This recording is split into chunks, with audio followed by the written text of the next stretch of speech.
What is going on, Donnies and Donettes? You know it's another week, so you had to tune into the Momo DJ Mastery Podcast. Jeez. Ladies and gentlemen, we are in for a treat today. We have an OG coming up as a guest this week, and oh my days, this episode is full of gems and take-homes. If you don't know the man, the myth, the legend, you are about to meet Euan Bass. Euan Bass is an OG legend in the industry. If you are from the Essex area, there's a high chance that you've bumped into him, seen him. If you're a mobile DJ in that area as well, he may have even trained you or helped you. Also, he has had a hand in sharpening some of my personally most respected mobile UK DJs. So it shows that even when he was doing what he was doing, he was able to educate some of the G's that are active now, and also Euan Bass is still active as well. So I've even got something to learn from him. 100,000%. You can always pick something up from someone, 100%. So in this episode, there is going to be a lot of those take-homes. But anyway, let's not dilly-dally. We've got an episode to get through to for. Come on, it's a juicy one. It's a long one, so you know it's a good one. Let's roll the VT and get into it.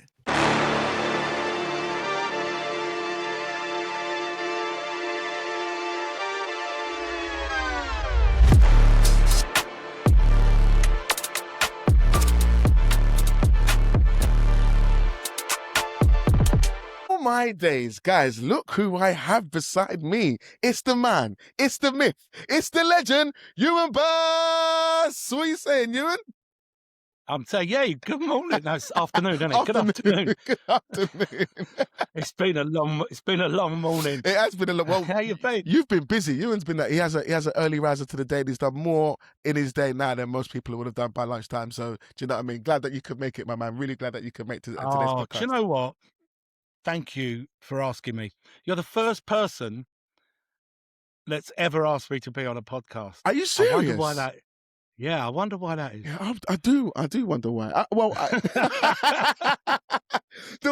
I know why I've called you on today's podcast. It's for a few reasons, to be fair with you. And as you probably heard, some of my guests, people I definitely respect. Mike Reddin spoke about you very, very highly on his episode. He's a good guy. He's an amazing guy. We and him are really, really good friends. And then I've got my good friend Daryl from Sweet Vibes.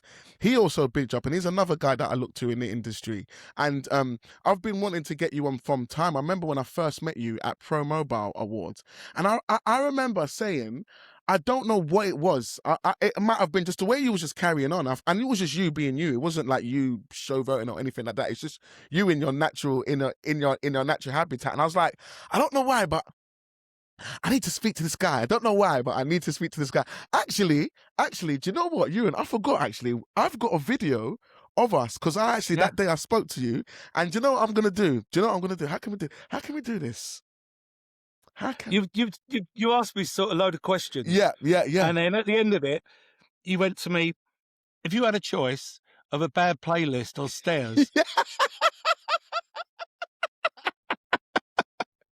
you know what would you rather? And I said a bad playlist. Yes, because you was like, stairs, I ain't doing that. I ain't doing the stairs. And I can turn a bad playlist around, but I can't take the stairs out. Yeah. That's what you said. So do you know what, guys? You know what I'm going to do?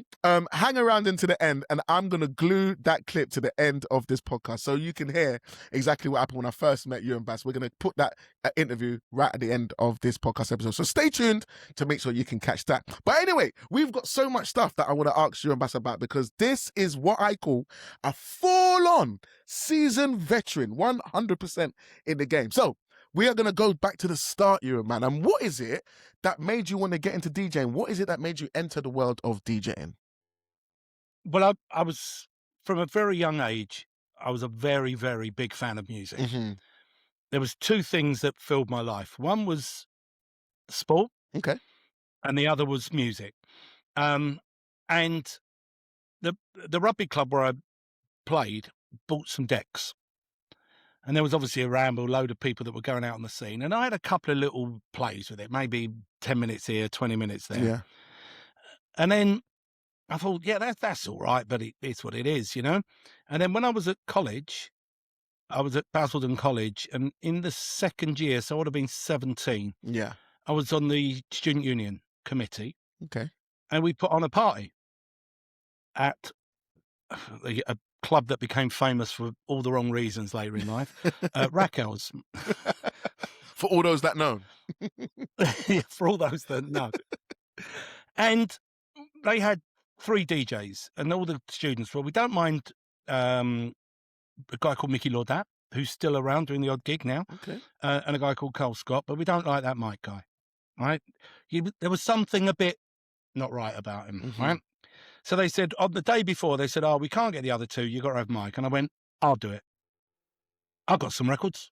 And this is like, obviously, at the time, you was not like a public DJ. You was just DJing hobby-wise. Is that what you're saying? And this was like... No, but don't forget, back then, this is 1982. You couldn't DJ hobby-wise. Ah. You know, the decks were a phenomenal amount of money. Yeah. It had to be a proper... You know, it's not like the entry level was really high. And to make sure you had enough music, do you imagine if you started now and you needed all that old music and you had to go and find the records, find the vinyl? It'd be impossible. It's impossible, almost. Yeah. So I had some records, well, quite a few. And I said, I'll do it. And I did it. And there was 1,000 people in there. This was I'd done probably 30 minutes to an hour's worth of DJing before that. Oh my days! Oh my days! That's not practicing. I just knew. But don't forget, back then it was all belt-driven decks. Yeah. It was, Yeah. you know, so there was no vary speed on the turntables. Oh, okay. You queued the record up, yeah, and you just let it go. play and and release it. Yeah, okay. So at the end of that, the manager of the club, a guy called Kevin Greenham, come up to me, and he said, "That was brilliant. Do you want a job?" And how old is you at this time? You in age? How old is you roughly? I was 17. 17. Okay, wow. Okay, nice, fresh. Yes, yeah, I would have been 17. So he said, "Look, you're not going to get a spot, but I can see some talent there. Why don't you come and do the warm-up spots?" Because back then clubs had a main DJ and a warm-up DJ. So he'd come and do the warm-up thing. So you'd go through, turn everything on, just start playing some music early, build into the time. The main DJ would turn up. You would then just start to build the dance floor slowly. Yeah. You know? Yeah. You couldn't have the dance floor couldn't be full when the main DJ come on, but you could have people about moving. And yeah, keeping them interested. Because the main DJ come on, first record wanted it to go from nothing to that, to make them look the superstars. So I started doing that 2 or 3 times a week. Within 12 months, I was DJing 7 nights a week. At the same place? No, at other venues. Okay. And how did that happen? Was it like People your come name up was to just me. getting around type thing? Yeah, people come up to me. Okay, while you was and DJing. said, "Do you want to come and work here?" But don't forget, every bar had a DJ every night. Okay. You know, because the only way people could hear the music that they liked was if a DJ had it, because it was really hard to get the music. Okay. So this is when DJs was probably most valuable. They was most valuable at this time, this stage. Yeah. So, and then other DJs that I'd met, so if there was a opening happened at a bar or a club, they would say, "Do you want to do Monday nights here? Do you want to do Tuesday nights there? Do you want to do Wednesday night here?" So, yeah, that's what I did. Okay. And can I be cheeky and ask, what was the going rates back then? What was like a standard fee for a DJ? 1982, when I was doing warm-ups at Raquel's, I was on, are you ready for this? Yes, I'm ready. It's going to £10. £10. But then, but hold on, though, Euan. Looking at what that could have got you then, what would that be the equivalent now? Because that might be the equivalent of £100, maybe even 200. No, not quite that. It was probably just over 10 pints of beer. Yeah, 10 pints of beer. Okay. So it's equivalent of a £50. Yeah, about 50. Okay, now, cool. Okay, that's fine. But what you're doing is you're learning. Yes. It's invaluable. It is invaluable Correct. to be working with these great club DJs who were guiding me and teaching me, you know, and teaching me how to build a dance floor, how to control a dance floor, you know, how to rotate the dance floor, how to, make things so that the night grew organically rather than Yes. so and then when I went to work on my own, I was probably getting between 40 and 60 pounds a night. Okay, nice jump. Nice jump. Yeah. Yeah. And when you say working alone, obviously you started when you got into that place when you were 17. When you was going alone, and obviously the DJs has helped you. How long did that take? So how old was you when you started going solo? 18. Okay, I was so 18. yeah, like you said, 12 months, right?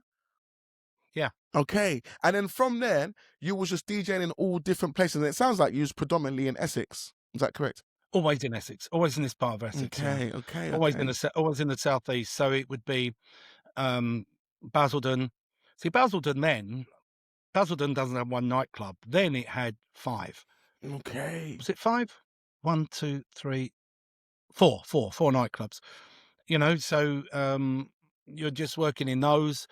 And then you just I was at Basildon, Wickford, and then the road down to Southend. Mm-hmm. And Southend was, it was nightclub central. Yeah. There was more nightclubs, obviously, like everywhere back then. There was more nightclubs than there is now. And by the sounds of it, they had nights every night from Monday through to Sunday. Yeah. And they were always packed. Not always, but busy. People went out every night. Mm-hmm.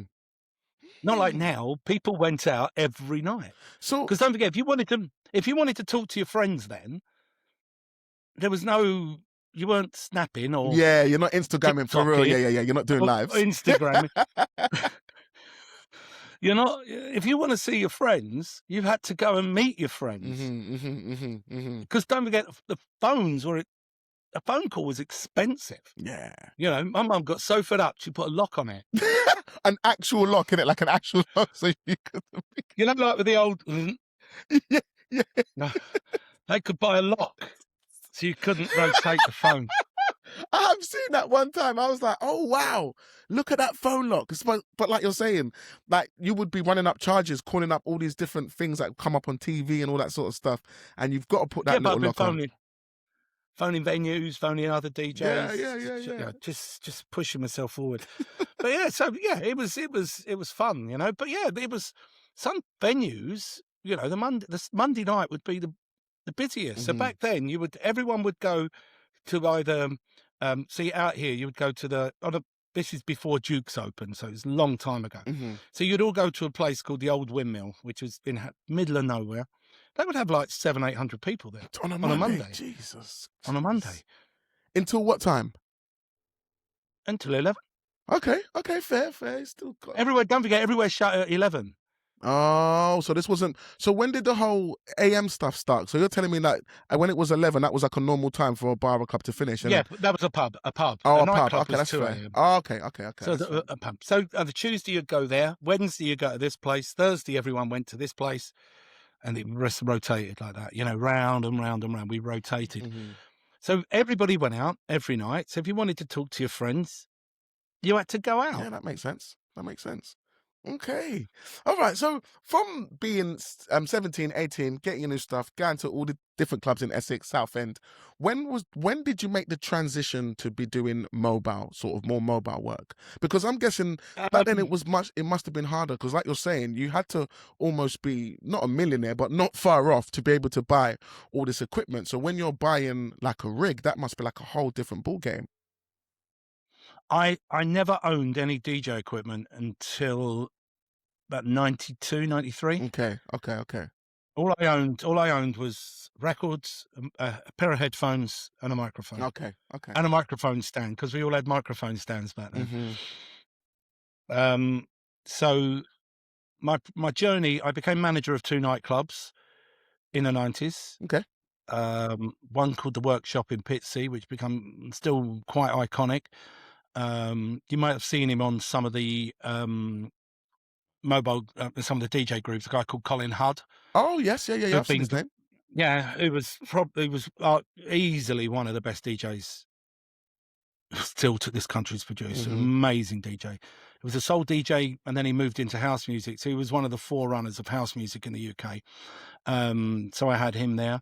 Yeah, maybe I should have. Yeah, the Gold Mine. I did the Gold Mine as well on Canvey, which is probably is iconic. The Gold Mine. Mm-hmm. Billboard magazine voted it the best nightclub in the world, and it was on Candy Island. Oh, wow. Yeah, so I worked there as well. So I had all this experience in clubs. So I became the manager of a place called The Workshop, which was full. We used to have all sorts of guest DJs there. So they'd come to us before they went to the Ministry of Sound. Okay. We had a little deal with the driver. Bring them down to us. We'd give them a little bit of cash. On they went.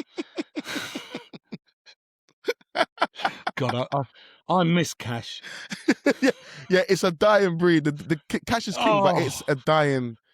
God, I miss getting cash. You know, just so easy. And there I got headhunted from there to a place called Mr. B's in Southend. Mr. B's. Yeah, it's not there anymore. Then later became Chameleon. And I turned that around from taking 2,500 to over 30,000 a week. Jeez, to 30K. Yeah. So what did you do to make that happen? How was that? What did you do to make that happen? I changed all the rules.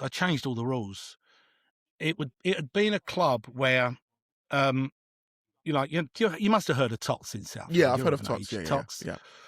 Everything there was like, right, you've got to have a pair of shoes on, and you've got to have a pair of trousers on, and you've got to have a they was doing that. Okay. With a collar. Yeah. So, and they were trying to compete with Tots, which they just couldn't do it. So I just went in and I went, right, what we're going to do is no shoes allowed. Got to be trainers. Oh, wow. Can't be trousers. It's got to be jeans. Okay. No shirts with a collar. Okay. Got to be a T-shirt. So it became just trainers, jeans, T-shirts. Yeah, that was it. You relaxed it. You relaxed it because it was too uptight. Yeah. And then on a Friday, I reduced the price down to £1. And I had a guy called Dave Williams DJing, and he absolutely smashed it. He turned it around, and it was going mental. People were queuing. Like 10 o'clock, they're queuing to get in because we had this reputation. And then Saturdays, we had big names in there. Yeah. I'll send you a flyer so you can put it up, right? Yes, please. Okay. This is a flyer. Someone sent it to me, and they went, "Do you remember when you put this lineup together?" I went, "Oh my God, I forgot about that." Let's find this flyer. And it's proper old school flyer. You know when they were on paper? Yeah. Oh, guys, this is like before they were on. This is pre-cardboard. They were pre-cardboard. Do you know what I mean? But you didn't have glossy flyers. These are. That's not it. Where the heck have I put it? There's always that way in it. I can never find something when you're looking for it. So let me see if I can go from memory, but I'll send it to you. So this was a period in November of the year. I think it would have been about 91. Here we go. So some of these names you may or may not remember, right? So November the 2nd, DMS. I turned it into a rave. Oh, by the way, I also turned it into a rave club. Right, proper, just rave. You proper flipped it on his head. Yeah, right. So DMS, and November the 9th, and he's still a really, really good friend of mine, SL2. SL2? No, yeah. Sick. I've had Matt DJ at my birthday for a few times. He DJs my birthday party. Sick. You'll have to come next year. Oh, I'm there. I am there, boy. You just give me the date. I'm booking it out from today, mate. I've had Slipmat. I've had Brandon Block. I've had all sorts. Right. November the 16th, Moby. Jeez. Okay. Can you see the sizes of the names? Yes. Moby's big, right? Yep. And then underneath it, November the 30th, Shades of Rhythm. And then at the bottom, in tiny little letters, you may not have heard of these. The Prodigy. Yeah, of course. These are all massive names, Euan. These are big. Yeah. Like, I'm probably guessing back then they might have been, normal, maybe local DJs. They are massive names. No, they Moby had just been number one in the charts. Well, there you go. The Prodigy were coming out of their Charlie Says and everything in the place, and they were trying to find a new sound. So every time they come up with something, they used to want to come down to the club, say, "Can we play it?" Because we had like a big big, like 15K sound system. Mm-hmm, We had a 10K sound system, but I didn't think it was loud enough, so we stuck another 5Ks worth of bass bins in every weekend. You really changed it into a rave club for real, from what it was. Yeah. Collars and trousers to this. But the pricing is the most thing. How much is it to get into a normal club now? People don't like paying £5 now, do they? Like my stepsons, they moan if they've got to pay a £5 to get into a club, right? Basically, it was £8 to get in. If with this flyer, 2 of you could get in for 11 quid. Absolutely huge. It was, the night was absolutely mental. We had obviously other venues trying to, we had people getting in with tear gas and setting canister stuff in the club to disrupt the nights. All sorts of problems. But then what happened was a couple of things happened. One, we caught some people dealing in the club, and so what we did was we kicked them out, and then one of the guys came back and saw me, and he said, "Look, this is what's happening." But at one point, I had a knife that was like that. Jeez. Like, so one of the drug dealers is coming to you like, "I'm gonna sell in your club." Like, no, I want my drugs back. Okay. He's like, "You got my re-up money. I I need that back. Like, listen, I know you kicked me out, but I want that back." That's my. I knew this guy was high class, high level, right? Yeah. And he was telling me what was going on. So I thought, this is time. I was living above the club with my then wife and 2 kids. Oh, wow. So the kids were like just starting school. And I thought, I can't be involved in this. I can't be walking my kids to school. Yeah, it's dangerous. Yeah. So I left, and I genuinely believed that every other I was the nuts at managing clubs. I've obviously 2 clubs I filled, got the magic touch. I thought someone at not one, I didn't get one offer. What for? Nobody. What to then book to then bring you to another club? Yeah, no, to manage other clubs. I mean, I was under 30 at this point. I was 26, 27. Okay, so I was still young. From when you started DJing. And then so a mate of mine who had an agency said, I've got this mobile gig, a wedding on Saturday. Do you want to do it? I went, do you know who I am?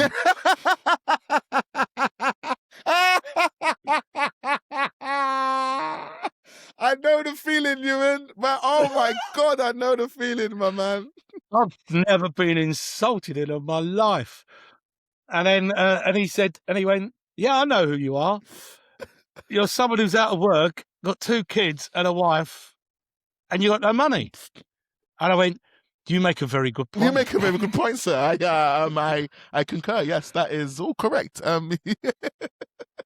I will go and do the wedding this week. Yeah, okay. I've done a couple of weddings before. Yeah, of course. Yeah, for your friends and that. Yeah, of course. Yeah. So I went and done it, and it went well. And then the agent said, do you want some more work? Do you want some more work? Do you want some more work? I've got this contract with Trust House 40. There's a name for the teenagers. And I just started working for this agency. Okay. And off it went. Okay. And what year was and this? I was doing some work. I was doing some work direct as well. I used the money to buy a little bit of gear. It was an old coffin case thing with 2 belt-driven. Was that the Centronic? Was it the Centronic? No, it was homemade. It was like put into a flight case. So it had 2 decent turntables, and then a mixer in the middle, and then 2 speakers and two the old light boxes. Like Yeah. 3 lights in it, and you had to plug a little lightning lead, and that was it. All went in the back of the car. Yep. And I've still got a reputation for having no equipment. How many lights you got? I got 2. That's the most. That's the most you're getting at me. That's the most you're getting at me. If you want something, go and find. Yeah, but look, we've all got. I'm not saying. Thing is, I don't think anyone's wrong. So I went out and started doing that, and I was just doing more and more and more and more mobiles, and just keeping busy. And and I loved it. I enjoyed it because I was bringing nightclub energy into that space. Yes.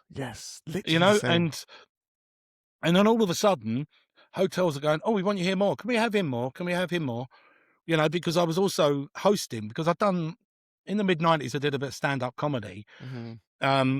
So I'm able to host and react and be funny. Yeah. And crowd engaging and read the crowd and be able to know timing and all those things. Yeah. Yeah, so, and it just went from there, really, and then on and on and on and on and on and on. Yeah, and so it keeps going. Resident of this venue, and then it just went really, really well. Okay. You know, and we all, you know, you tend to find you huddle around people that got similar thoughts to you. So, and then once the internet started, and do you remember forums before it became Facebook? Yeah. There was a couple of those, and people started to realise we're similar, start to swap work on there, you know, and I became some really good friends with, you know, a guy called Tony Wynyard, especially, still a good friend of mine now. And, you know, we used to pass work because we both come from the soul scene. Yeah, okay. So we would pass work backwards and forwards to each other. And then it went on. Obviously, I should cover the Ian Stewart and the Euan Bass thing as well. Do you know this? Yes, I was going to ask it. It was the next question to say, like, when did this start and how, like, the separation with the whole, because you're known by two different names, right? Yeah. And right. Yeah, let's get into that. Euan, about the two names, because some people don't know the Euan Bass. They know the other brand. The Ian Stewart, yeah. So what happened was when I was at Rackles, they wanted to put my name on the advert, right? And they said, "What's your name?" They went, "Oh, it's Euan." And they went, "Oh, we can't use Euan." I said, "Why not?" He goes, "Too complicated. People won't know what that is. This is before it was a common name. Don't forget, we're talking Basildon, mate." Okay, yeah, that make Now I get what you're saying now. Yeah.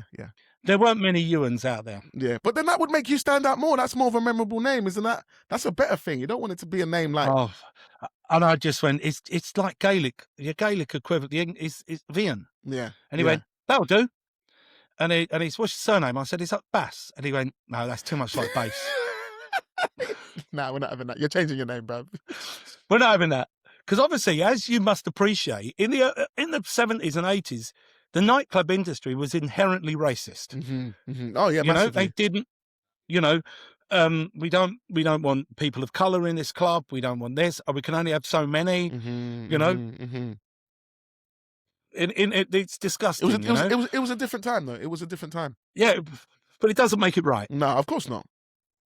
Doesn't make it right. Just because that's what everyone was doing doesn't make it right. Correct.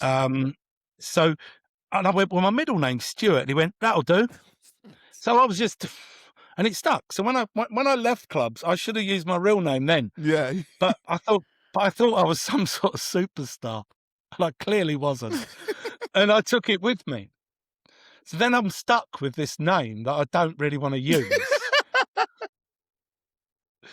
You know, once I get older, so it's like I've got a double personality. But what happened as well back then was that nobody used their real name. Yeah.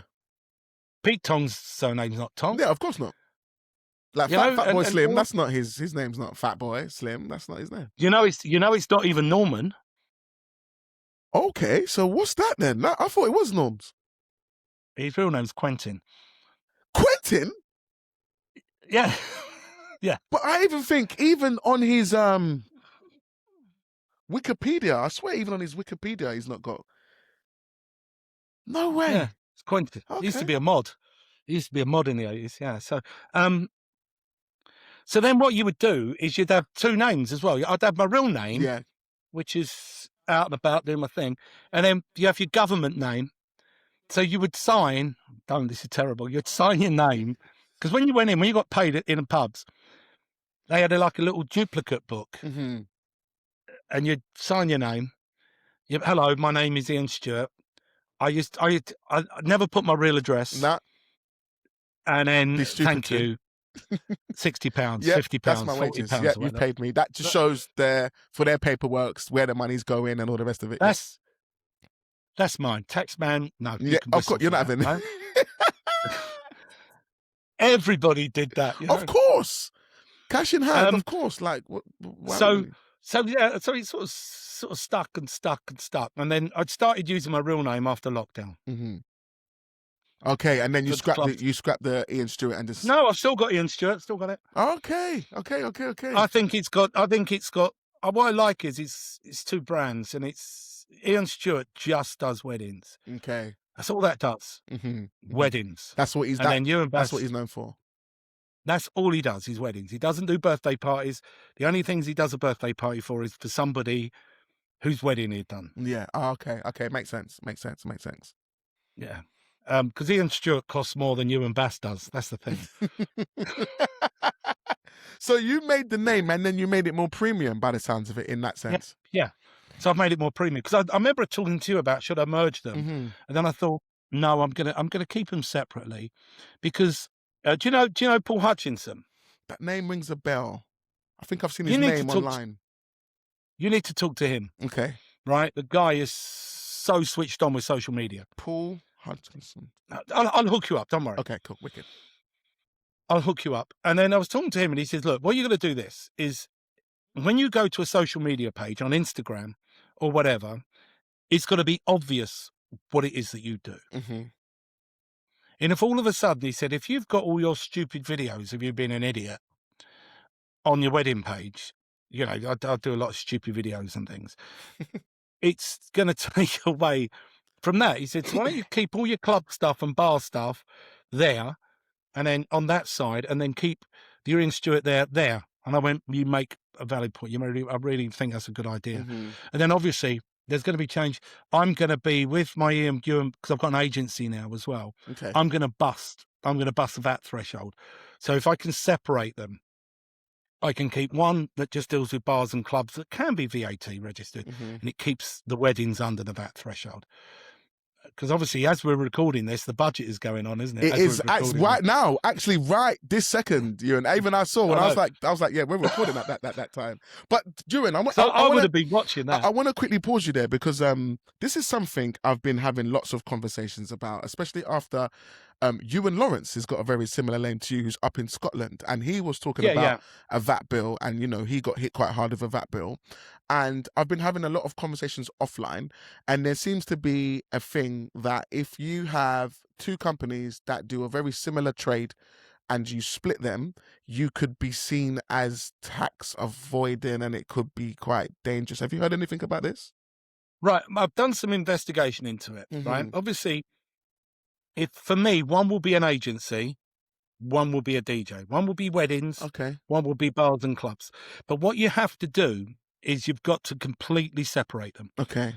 So different phone numbers. Different business address. Different business address. Okay. Different everything, different booking software. And what you need to do is you need to plan ahead. Okay. So if all of a sudden you've done it because you've broke the threshold, from what I understand, I could be wrong. I'm not an accountant, although my qualifications are in accountancy, but it's a long time ago. So from what I understand is if you've done it, you could say, well, these businesses have always been separate. They've been separate for 3 or 4 years or 2 years, so then you're fine. But if all of a sudden you think, oh, you've done it afterwards, like you've shut the barn door after the horse has bolted, you may have problems. Okay. But you've got to have separate bank accounts, separate phones, separate names, separate everything. You can't be using similar stuff. So which is what you do. So okay, I'm going to get some more advice on it. Yeah, just. But I'm not. Don't believe me. Do your own research. I was just going to say, just for clarification, guys, if you are listening to this, make sure you get some legal advice in terms of what is best for you and what you should do. We are having a conversation here, guys. We are not financial tax guys. So if there's something that you want to do, call someone who is qualified. But yeah, I've heard about this sort of splitting companies and how, well, listen to what you're saying. That kind of makes a bit more sense. But I just kind of want to alert people, if anyone is thinking of doing it, to definitely seek some professional advice when it comes to that, because definitely, it can go messy if it's not correct. But hopefully it's fine and everything's all right. The advice I got was for my situation. Okay. I didn't ask for general advice. It was for my situation. So, but that's all. So, I'm going to be doing all of that sort of stuff. But I think it makes sense to keep something specifically for weddings. Especially if I'm doing TikToks and things like that. If someone comes to look for my TikTok, if someone finds me on Euan Bass and says, "Can you do my wedding?" Yeah, I'll talk to them about it. But if someone comes, I don't want them to sit there and it's I've got a film of me drinking a pint of Guinness in a pub on a Tuesday afternoon Yeah. because the fire's on. That's not what they want to be seeing. Do you know what I mean? Yeah, yeah. You know, Okay. me seeing stupid things in the street and pointing it out. I don't know if that's going to land well, Euan. Do you know what I mean? Yeah, so but I'll just keep it all separate and things, you know. Mm-hmm. Yeah, so that's how I sort of. I know it seems a big jump from starting that. Then I was resident at a few venues. Main one being Stockbrook Manor in Billericay. I was there for 10 years. I left there 2015. I every year in sort of January we'd have a little conversation how the year's going to go, and I went, before we carry on, I'm leaving, and they went, what? No one said to this venue they're leaving. No surprise. Mm-hmm. I'm leaving. I've got these here up until March. Once I've done those, I'm done. I'm out. I'm out. And what was the reason for that, Euan? Because if, like you said, if no one's leaving there, why did you do that? When I first, they're tough negotiators, Mhm. right? And when I went there, the money I was getting was great. I was turning over 125,000 a year, Mm-hmm. booking 3 rooms, and it was always around that. But the money was just enough to keep you interested, Mm-hmm. Okay. that you wouldn't leave, Yeah. but not enough then for me to make a good living. Yeah. And then, so I was also moving away from. I decided to move away from Essex. What a stupid idea, but for all the usual reasons, Yep. I met a woman. Yep. Standard. yeah. I was just gonna say standard procedure. There's only 2 reasons men move away from an area: because of a woman or because of a job. Yeah. Or That's it. if you're from the underground, because you need to keep your life. You need to. I would. Yeah, I'd forgotten about that one. So I was moving up to Hertfordshire to Stevenage, where that's where I met Mike. Yes, yeah. That's his local. Yeah, that's where I met Mike, and then obviously I came back to Essex mid 2019 for exactly the same reason. The same woman. The same woman. Why is she moving you about? No, she weren't. I moved there, and then it didn't go right, so I moved back. You come back. I came back to the motherland. Oh man, the foundations. Yeah. So I moved back in 2019, and then obviously the pandemic hit, and I had a good lockdown. Like you had a great lockdown. Yeah. Made it work. And I had people moaning at me. How come you're making this money and you're doing this? I went, you've just got to learn to pivot. Yeah, 100%. You've got to change what you're doing. Yes, correct. You're thinking, I want to, when we were allowed to social distance, I said, do you want to do these social distance gigs by playing exactly the same music as what you're always playing? You need to change. You need to start playing more background music and all this. I said, you all used to laugh at me because I wrote an article about background music. Yeah. For me, it's an important part of the evening because of the warm-up stuff I did in the club. Yeah. Too many, I'm not going to always gets me into trouble, this statement, but I'm going to say it. There's too many DJs that will put a playlist on, or they will just put a premix on. And there's nothing wrong with premixes. They've got their role, right? Yeah. Or this is what we do here.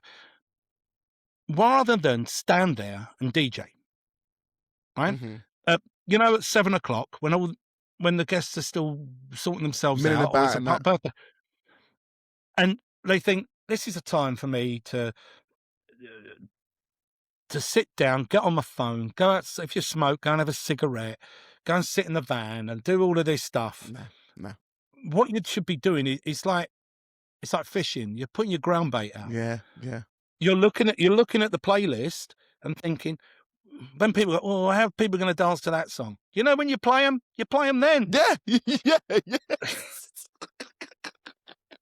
You play them then. And then you're singing and you're looking. And then if anyone says, oh, you didn't play all my songs, yes, I did. There they were. Yeah. While you was having a chat at the bar, while there was nothing going on. That's when I played them. And then, or they sit there and they think, oh, it's early. Everyone must want Michael Bublé. They don't want Michael Bublé, They don't want a load of, my attitude is from the day one, I play bangers, right? Yeah. Early. Bangers. Even if it's a slow one. So when we're doing the lockdown stuff, I had all of these different mixes of all the hits. Yeah. I had them.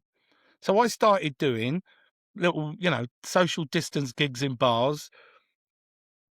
you know, of an afternoon, then of an I was doing one in the afternoon, then on to one in the evening, then one on a Sunday. Sick. You know, so I was doing 3 a weekend. Sick. And everyone's going, you shouldn't be rubbing our noses in it. And I said, I'm showing you what you could be doing. Yes, I'm not rubbing your nose. I'm showing you what you what's could be possible. doing. Yes, correct. Like, it's not like what I'm doing isn't special. You could do it over at your town in your local place. It's do you know what I mean? Pull your finger out, make something happen. Yeah. And then I was doing some online stuff. Mhm. There's a great promoter out in Essex called Danny Talbot. He's got a brand called Liquid Spirit. Okay. So who was doing all of these things? He went very, very early with it. And I think Defected were the first to start doing it. And Danny went very quickly after. Mm-hmm. So we had a little group of DJs. There was loads of us. You know, we had Michael Gray on there. We had Brandon Block, Ricky Morrison, Okay. all of them, Okay. right? Plus a few local guys and me, the wedding DJ, right? Yeah.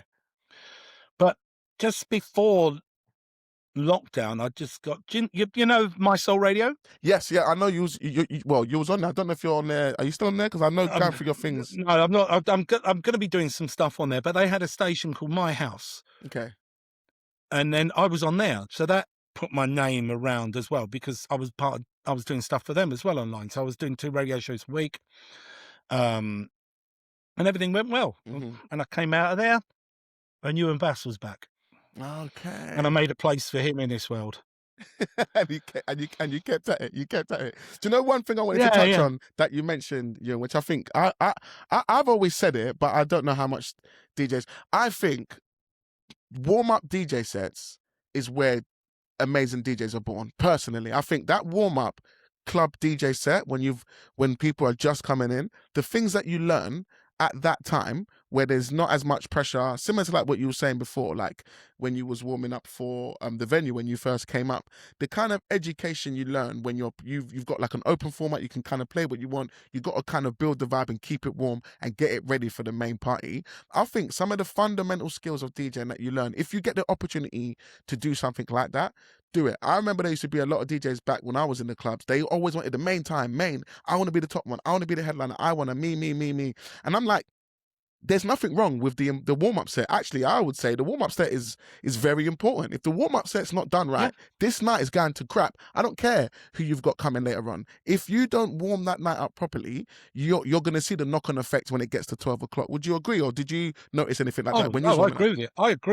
I agree with you. Mm-hmm. Because the thing is, you've got to learn to build this night. Mm-hmm. And now as a wedding DJ, that taught me loads. Same. You know, how to, from starting early, right, what I'm doing now is I'm warming up, I'm doing the background. And the issue you've got now is every event, you've got 8-hour events with 10 DJs on. Mm-hmm. So whoever's going on first, you know, and they're putting young guys on, and I think that's a beautiful thing. I've always promoted young people, but no one's taught them, because all they see is their Snapchat and their TikToks and their Insta Reels. Yeah, and it's all main and all these DJs, clips main. of the main DJs banging. And they don't realise that club was empty at the beginning of the night. Yeah. You know, when I was involved, there was a venue in Billericay called the Players Lounge, and I was involved in that as one of the managers. I was the entertainment manager. I got that job after lockdown. Mm-hmm. And we'd have nights in there with young DJs. I'm going, right, 1, slow it down. 2, turn it down. Mm-hmm. 3, play something. And they were going, what do you know? I did say to one, Google me. What do I know? Yeah. Right? Yeah. And I'm trying to teach you here. It's too early to be that loud. Yeah. It's too early to be that. You know, I mentioned the gold mine earlier. The gold mine on Canvey Island, right? Late 70s to early 80s. There were 2 DJs that did it there. There was a guy called Chris Hill, headlined. He was the main DJ. He died recently. You know, this how important this DJ was. So Bob Geldof read his eulogy at his wedding, right? Jesus. Just a club DJ from Essex. Mm-hmm. And the warm-up guy was a guy who used to do the Big Beat show on Radio 1 called Jeff Young. Okay. Jeff Young got almost the same money as Chris Hill, but Jeff Young understood my job is to warm this crowd up. Yes. Mm-hmm. And, you know, I remember when I first started doing it, the main DJ said, that's really good, but what you've got to do is you've got to leave some of the good chocolates in the box for me. Yeah, that's all it is. Don't leave me with bare You don't Mars. play the winners. Yeah. You've got to leave the big ones for the main Yeah, DJ you have because to. you got to make your job is to make him look That's good. your job. And the problem is, and it's now because they've got so many DJs, they go in, play for their hour, do the and what are they learning as DJs? You know, and then, but the problem you have is now with the audiences, a lot of them I don't think know how nightclubs work. They see them full. They don't realise that if they get there at 9:30, 10 o'clock, it's not going to be busy. No one's going to. You know, when I was at the Players Lounge, we went. I mean, we've had 500 people through the door, but we've never had more than 150 in here at one time. Oh yes, I see what you mean. Yeah. They just start working their way around. You think just pick somewhere and stay there and wait for the night. It will build. It will get there. That's what happens. It will build around you. But yeah. So what were we talking about? I've lost the track of mine. My old brain's gone. No, when we first started talking about is about the warm up. How important the warm up is. But at weddings, you warm them up. Yeah. Because that's what I think. I think like, some DJs, like I don't know, because I came in very, very similar to you, Euan, which I find really interesting as a club DJ. And when I first was, doing weddings, I was like, I can't do that. So that is almost exactly the same as you, and I changed my name. I was like, 247 can't be seen at weddings. Are you crazy? And I changed my name for the first year. I didn't share anything on my social media for my first year because I was doing festivals. I was like, I can't be seen doing someone's wedding and first dance and playing, celebration. And are you crazy? I can't do that. But then there came a point, I started noticing that not all weddings are your traditional weddings. You will get fun, cool people just like yourself that are getting married. And they still want a banging, high energy set. When I did one of those weddings, that's what literally flipped my mind as to what wedding DJs can be seen as and what they can do. So, yeah, very, very, very similar. But the thing is, just because you're into R&B or you're into house or you're into UK garage, that all of a sudden that switches off when you get married, and all of a sudden you want the Macarena and I'm not saying I never play it, but I don't play it very often. Yeah, and not by choice. I don't play it's only played if it's requested in advance, from people. Most of my weddings, I play dance music, Yeah. And people say, how'd you get that? I said, because that's all I play, most of the thing. But I imagine if you're a rock DJ, if you're a rock music fan, you do weddings, that's going to be your go-to music. Yeah. If you're an R&B fan, that's going to be your go-to music as a DJ, and you develop from there. So why would you then think, well, do you know what I'm going to play? I'm just going to play Come On Eileen. I'm going to play A Hard Take on Me. I'm going to play Blue. I'm going to play... And there's nothing wrong with that. There's nothing wrong with that. But if that's all you play at weddings and you get booked, the people that book you think that's what you play. In the early 2000s, garage, like say 2004, 2005, something like that. Like I used to go around, wedding DJs just go, I'm not playing that garage rubbish. It's rubbish. And I used to just play it at weddings. Yeah, 100%. Right? This was early 2000s. This is over 20 years ago. So when I would then turn up at weddings, I'd walk in, they'd go, it's all right, the garage guy's here. I was like the only one who's part of Essex playing garage, Which is insane for Essex because there's so many garage lovers descending from East London and, original Essex. Like, to not play garage at a wedding, in an Essex wedding, is like, is this actually an Essex wedding? That would be my sort of theory. If you don't play Essex, you're not getting out of town. Yeah. You'll find yourself in Epping Forest with a bag of lime poured on top of you.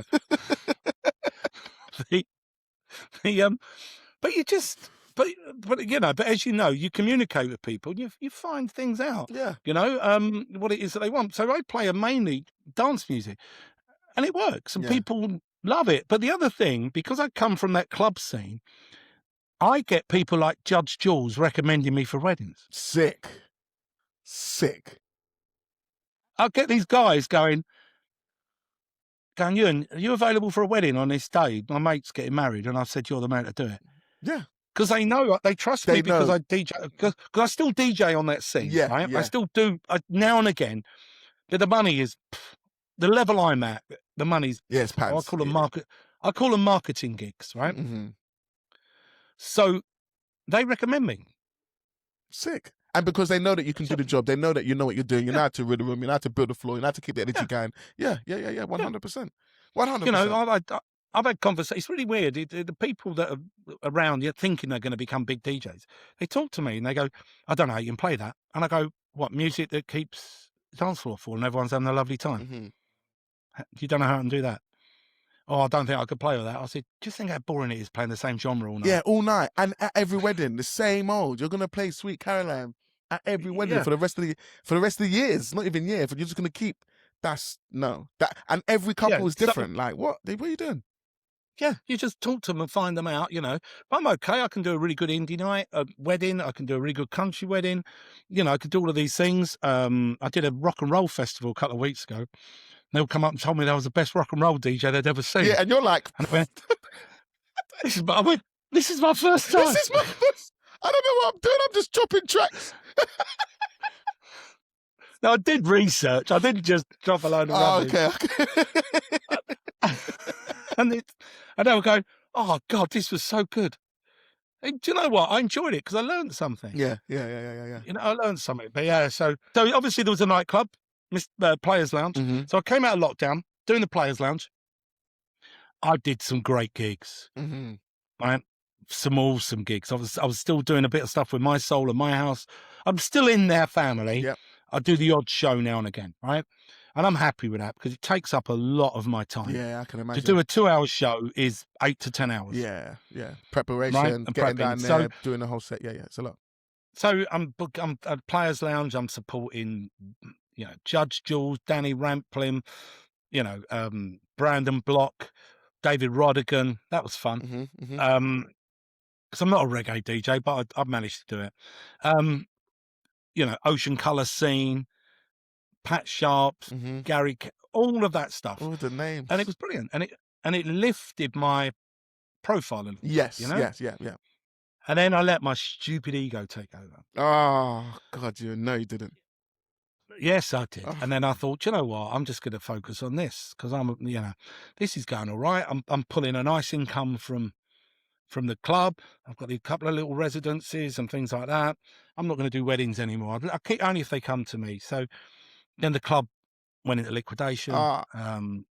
Then the agent that was booking one of the things, the manager left. So everybody that was involved with the manager that brought in lost. I was, you know, part of the damage.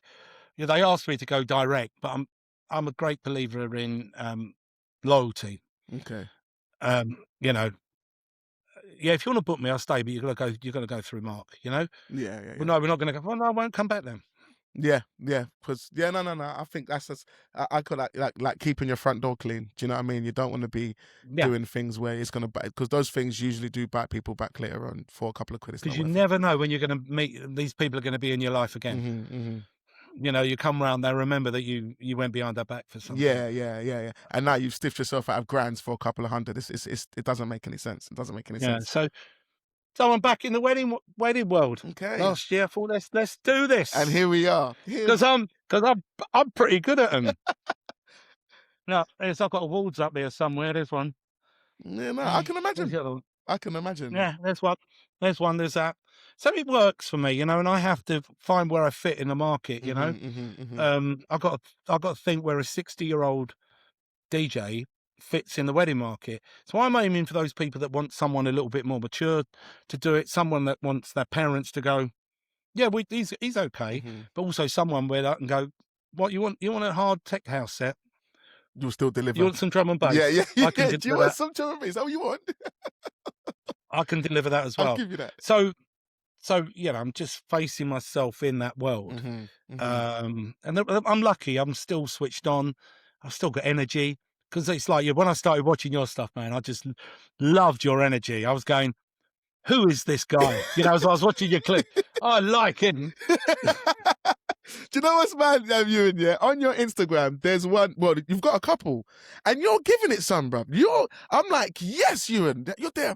Oosh, oosh, oosh, oosh, oosh. I'm like, yes, like same. So when I saw that video of you, I was like, that's That's the shit. Someone who's enjoying it. I am your future. Yeah. No, I'm literally, even as you're talking, I never knew how many similarities we had. Like when you were saying that you changed your name and I couldn't be caught at the weddings, I'm like, oh my God, he's talking my life.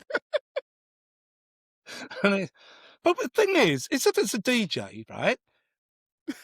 I really love what I do. Same. I genuinely love what I do. Same. I had a period where I fell out of love with it for a little while. Okay. And I was going through the motions. And then one day I went, how lucky am I? Mm-hmm. Right? How lucky am I? I've spent my life. I haven't had a proper job since I was 22 years of age, right? Yeah. And then I didn't really have them. It was on and off, and so I've been properly full time since I was 22. Since my daughter, like when my daughter was born, I went, I want to spend time with my daughter. She's a baby. I can spend time during the day, so I'm lucky. Yeah. And then weddings, I see DJs moaning about weddings, right? And I think, how lucky are we, right? So picture this: you've got two people as a couple, apart from childbirth. This is probably one of the happiest days that they are ever gonna have. going to have. Yeah, correct. And we get to stand there and watch that. We get to stand there and be a part of that. We get to stand there and make things happen for them. They've got this dream that they've had, and we get to deliver. Get to deliver. That's my line. How can you not smile? We make dreams come true. And like sometimes when I'm talking to clients, I'm like, that's what we do. That's what I do. You have this idea in your head, and whatever that idea is, I'm going to 10x it. I'm going to 10x it. Like, that's what I'm going to do, and you're going to be blown away about what we do for your wedding, because we do it almost every single weekend. And yeah, you're 100% right, Euan. It is. Because like you said, bruv, the similarities. Like, the reason that I went for... No, my son. When my son was born, I was like... I was working and I was coming back, leaving the house at 7, coming back at 6:30, and I would literally bath and put into bed. But it was like 45 minutes I was seeing him a day, and I was like, this is rubbish. I ain't had a kid, so I can see him for 45 minutes a day. That is stupid. So then I was like, no, I've got to go full time. I have to. Yeah, you have to. The job, and then then. Oh, you got to sack one of them. Something's got to go. Either you exit the child, leave your child and say, I've had enough of you, little man. I'm going to go and... No, what I'm saying is either the DJ's got to go or that's got to go, if you want to spend time with your child. Yeah. I understand 100%. people do it for money. I understand all of those things, So how can you not be happy? See, it's like, you just said that. I say to people, you've got this dream in your head, haven't you? And she goes, yeah, I want you to tell me that. And when I said, I'm going to make that happen. Yeah. Quite easy. I will make that happen. I'll guarantee you that I will make that happen. And the other one I like saying, wedding suppliers hate this. I go, don't worry if you think you're being a Bridezilla, because it doesn't exist. Mm-hmm. A Bridezilla does not exist. And they go, what do you mean? I go, what, somebody who knows what they want and can't be talked out of it? How can that be a bad thing? Mm-hmm. Have you heard from any of your suppliers? Yeah, that seems a good idea, but have you thought about this? She goes, yeah. I went, what you just asked them to go is out of their comfort zone. Ah. And I go, if you say to me, I want to do this, I go, but I've never done that before, but yeah, let's do this. Mm-hmm. Let's find a way to make that happen. That's all it is. Mm-hmm. That's what a Bridezilla is somebody can't be talked out of their dream. Yeah, which is fair. They like to do that. And why shouldn't if someone's spending 20, 30, 40, 50,000 pounds on a party? Yeah. They've got every right to message you as many times as they want. Kind of hear that. Yeah, no, that's a good way of looking at it. That's people don't look at it like that. They look at it as the small bit that they have cut out for themselves. That's what they're taking on. But in terms of the bride, this is a whole big thing that I'm putting on, and I want to make sure that it goes to the way we want it to go. And that's why we say, like you said, what is your dream? We'll make that happen. Like, no problem, guaranteed. It's not a problem. It's not a problem. Yeah, mate, it's quite a simple process, and it's just and then just say yes. Mm-hmm. Yeah, I can do that. You turn up at venues. Hello, yes. Can you sit there? It's not the perfect place, but could I go there possibly? No, you have to go there. Okay. Yeah. Just say yes. Be easy to deal with. Easy to work with. Yeah. Easy to deal with. So much. Someone's yes. Okay. Yeah. Okay. Yep. Okay. Because they all look at it and think, well, I can't be the best I can be. Everyone's not going to love me as much if I'm there Mhm. than they would do if I was there. Who cares? You got people dancing. People go home with smiles on their faces. Great job. People, I've got people whose weddings I did 40, 30 odd years ago. They still talk to me and message me. They say, yeah, that wedding that you put on for us, flipping out. We was talking about it the other day. You're like, what? That was 20 years ago. You're still talking about it. They're like, yeah. Still talking about it. Yeah. Still talk about it was the best wedding. Do you know what I'm finding now? Now I'm getting back into that market. I'm turning up, and at the end, the staff are going, wow, that was brilliant. How don't you? Said, no one gets that many people dancing. And I go, what? Euan. No, we don't have that many people dancing here normally. And I go, well, you've not had me before, have you? Euan, It's like, literally, that is one of the reasons why even we do this podcast. What you just said, I hear too much. I hear a lot of people telling me stuff. I'm like, what are you talking about? Of course, like, no way. I've been here for 6 years, like the bar staff. I've been here for 6 years, every Friday, every Saturday. Never seen it like that, mate. Never. I'm like, that was just an average good night. That wasn't like off the roof. But they're like, nah, that is mega. And I'm like, no, it's not. Like, really? Well, 3 years ago, 3 years ago, I DJ'd a wedding in New York, right? And it was difficult, right? Sound man, difficult. Venue, because obviously we work a different way to over there. To the US, but I've done the party, and I'm thinking that ain't as good as normal, but I'm happy. Yeah, I've done a good job. Right? Yeah. That's not a bad job, but it's not like I've got people on tables and people with their shirts off and ties around their heads. Right? Yeah. And I'm packing away at the end, obviously just putting my stuff in a bag, and the bar staff are going, "Oh my God, we never have people dancing like that." I go, what do you mean? I said, I thought it was a bit like, a bit tame. You thought it was a bit under. Yeah. And they went, "Can we put you on our list?" I went, "You do know I live near London." And they went, "Well," and I went, and I was communicating. I said, "Look, the only way this could work is you've got to get me a couple over a weekend or 2 or 3 on the truck, so I can come out. I've got friends over there, so I can go over there. Yeah, do a couple of gigs. Ping down. And then I can't fly in and go, although it works, but I'm not a big fan of the destination wedding, to be honest with you. I know people love it, but, look at that. I'm using my headphones as an Alice band. I went swimming this morning. That's why my hair's all frizzy. But what I got left on the top. But for me, it looks good on your CV, right? Yeah. But New York, I was there for 5 days. You got long hauls, so you need to get there a couple of days before, right? And then at least 2 days after, right? So if you've got a Saturday, you really need to be landing on the Thursday. Yeah. Right? Yeah. Because you need to be out getting proper day's rest, then spend the Friday talking to everybody, making sure the sound people are doing what they're doing.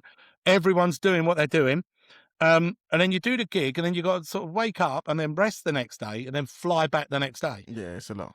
It's a lot. Even maybe it's because I'm getting older, and I just think, people, there's a wedding in Cyprus. Do you want to do it? I think not really. Rather go down the road, half an hour, 45 minutes. I'd rather do that. Yeah. When are you getting married, Rhodes? I'll do that. I'm doing the wedding after. I went, give this guy a call. He'll do it. He loves I said, because you've got to pay for this, you've got to pay for this, you've got to pay for this, you've got to pay for this. Okay. But I know it looks really, really cool and good on your CV. The thing about American weddings, right? On the one in New York, it started at 5 and it normally finishes at 10. They had to pay for an extension till 11. Yeah. So that is, they do all their photographs before the ceremony. Yeah.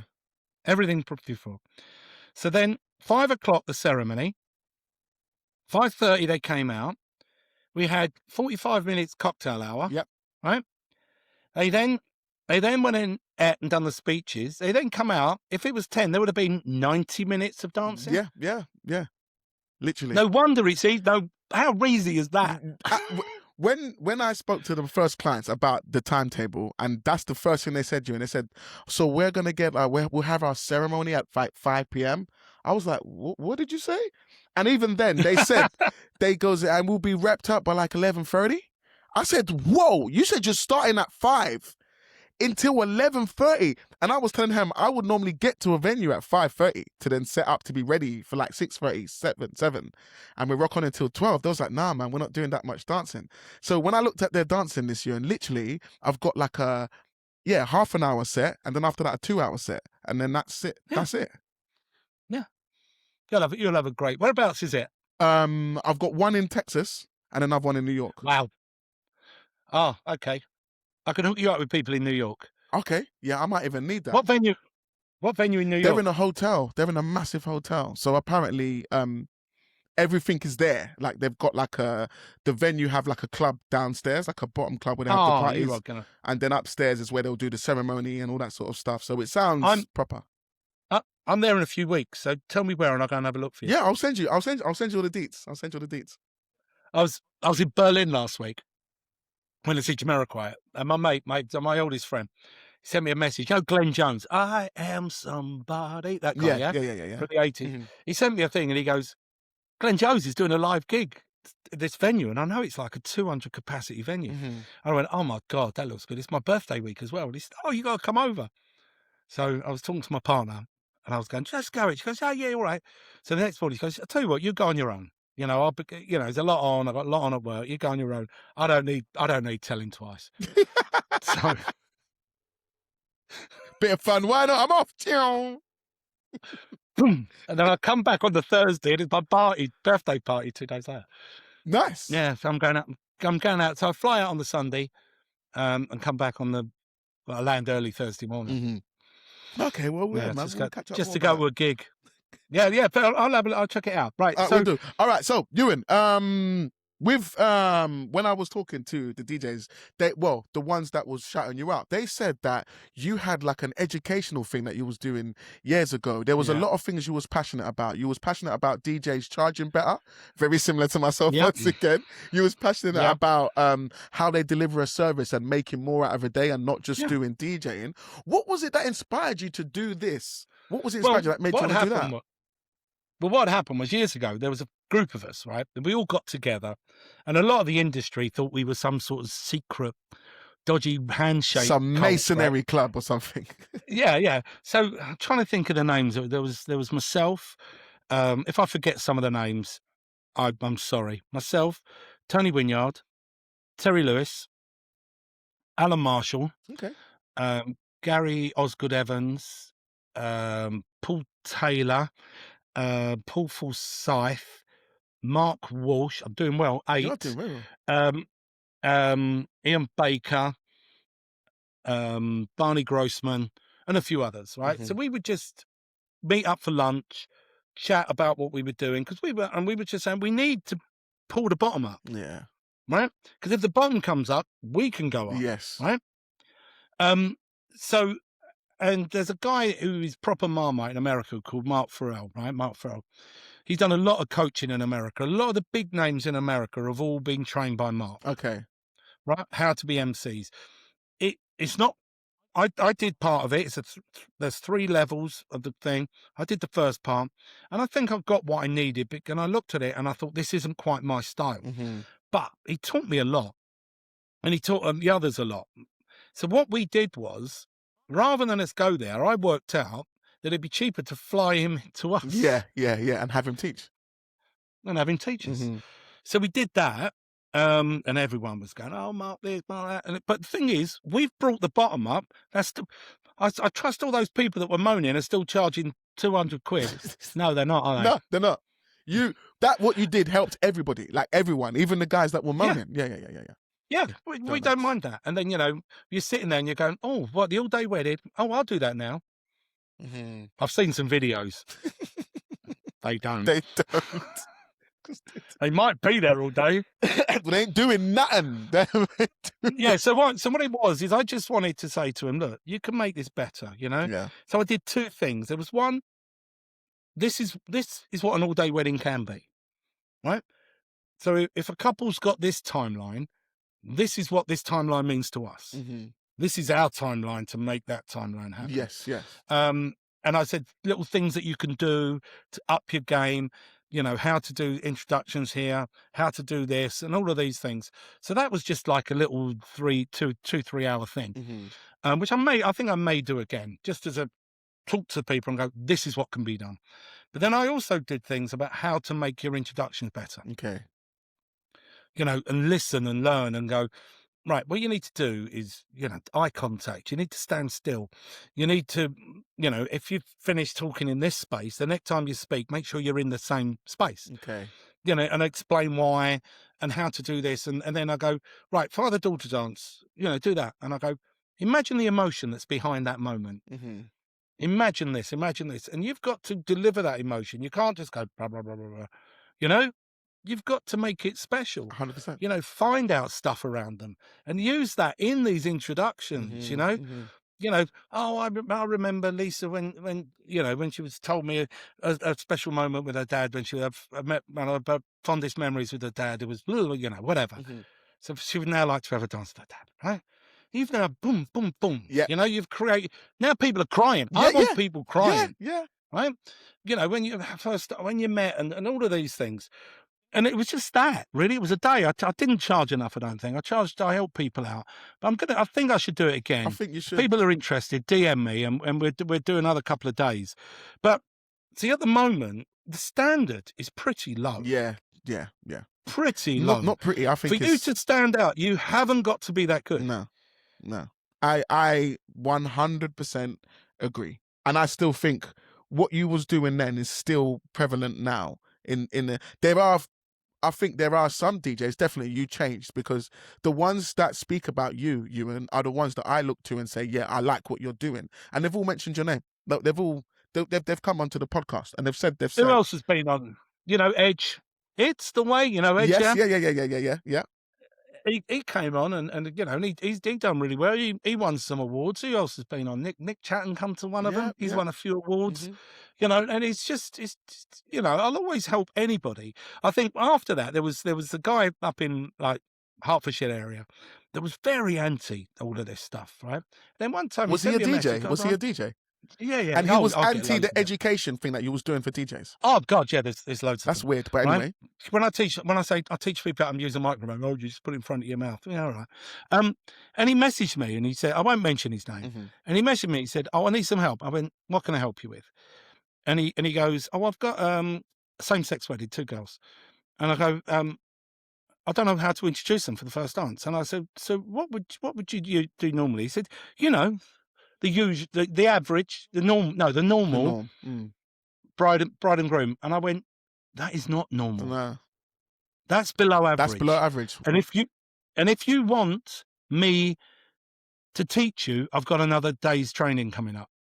It's going to cost you £99. Yeah. It won't be when I do them again, but you think, but this is what we're dealing with. And there are people who think that if they just use the bride and groom's names, right, they've made an introduction, like an you know, proper introduction, something that's unique. Do you know what? The guests can use their names. Yep, they know them. We need to be better than their guests. And if we are just as good as their guests, we're not doing our job properly. You know, find out things, you know. We've all, you know, sometimes, I'm not saying I get it right every single time, because nobody does. Correct. But we've got to up our game. You know, why do people still, mobile wedding DJs have still got a bad reputation? Why do you think that is? Yeah. I think it's because of, similar to things that I talk about online, and some people don't like it. I've had a lot of trolls, similar to like what you're saying. I say things that upset some people, and usually it upsets them because they're doing the exact same thing I'm talking about, and they're the reason that keeps the wedding DJ ban low. Yeah, can I give you a phrase? Yes. So when you get the trolls, right? How to deal with it. Are you ready? Go on.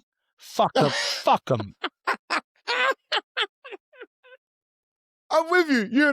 I'm with you, because they're haters. They come in with all this passion. Some of them, they put essays, like for essays on the thing, telling me this and that. And I'm like, mate, I'm trying to help DJs, and the work that I do, similar to like what you said, Jin, is going to help you. It's going to help you in a year.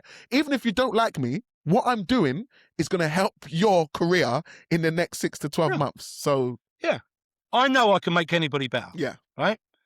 You know, I've seen, if you don't mind, I've seen some of your videos. I know just a few little tweaks, I can make your performance Yeah, better. and I'm sure you can. I'm sure you can. Right? And, and it's about, but there are too many people. Oh, yeah, I'm an all-day wedding host. And they're behind their decks. Yeah. The whole time. They're doing the introductions behind their decks. I don't understand that. I don't understand that. I don't understand that. I feel you have to use the space. Make it theatrical, make it a show that you can, anyway, but that's a whole nother discussion. Well, why are you doing it over there? Well, that's where my setup is. Well, I've set up over there then. Set something up over there during the day. It ain't right.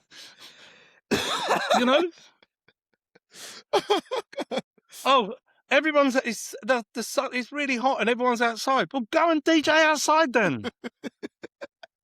There's these things called battery speakers. All you got to do is just take an iPad and connect it to a battery speaker and grab a mic and go out there. Little MIDI booth, plug a mic into the thing, plug a little controller. It's all going to work off of power. Yeah, put your laptop with a little controller, plug it all in. You can get battery packs where everything will run for about 8 hours off of it. You plug multiple things in, and just do it outside. Yeah. Why is it so difficult for people to think like that? Adapt and use your brain, like I've been saying on so many episodes. Just you have it, make use of it. It will ask it a question, it will give you an answer, whether it's right or wrong. But and here's something that's going to be controversial. Ooh, you ready? Let's go. I love this. People going, nobody danced all night. I really had trouble. Everyone's going, I tried everything. And everyone, well, it's not your fault. It wasn't their fault. You clearly didn't try everything because you didn't find the button that made them happy. No one goes out to a wedding thinking, do you know what? I'm going to have a right miserable time, I am. No. But they don't realise it. If they watch and they see people nodding and tapping their hands on the tables and a few people, you're doing your job. You're having a good time. Yes. So then you don't have to go chasing the dance floor because these people might not have seen everyone for a long time. So let them chat and wait until they're ready because the dance floor is an organic thing. And you can't force it. If you wait, it will happen. If you know what you're doing, and it will. If you wait and you're patient and you play the songs that people are liking, even if it, and you think, even if you only get them for the last hour, they're going to go away going, I've had the best time. Yeah. Yeah. And just stop panicking. And I think too many of them panic. Yep. And think, no one's dancing. No one's dancing. The only way I justify myself as a DJ is by a dance floor. No, you don't. No. But then again, you did lockdown stuff. Yeah. People are coming away going, thank you. Literally, I've had a chance. You've brought joy. It's been depressive for the last 9 to 12 months. And you've literally just reminded us all that life has still got fun parts. We can still, it's not all doom and gloom. No, it's not. This is temporary. We're going to come out of this, don't worry. And they're like, literally brought smiles to so many people's faces. That made me feel so good. And I purposely have really basic, it's decent, right? It's decent equipment. But I don't have moving heads and I don't have loads of stuff, right? On purpose to show to people, people are not buying that. That's the same way I use it at Flex 4. They don't care. It was like, when I was living in Hertfordshire, all the Hertford DJs used to take the mickey out of me. So when I run the regional wedding DJ, wedding industry awards, I put into the group. I went, Gig Bar DJ wins award.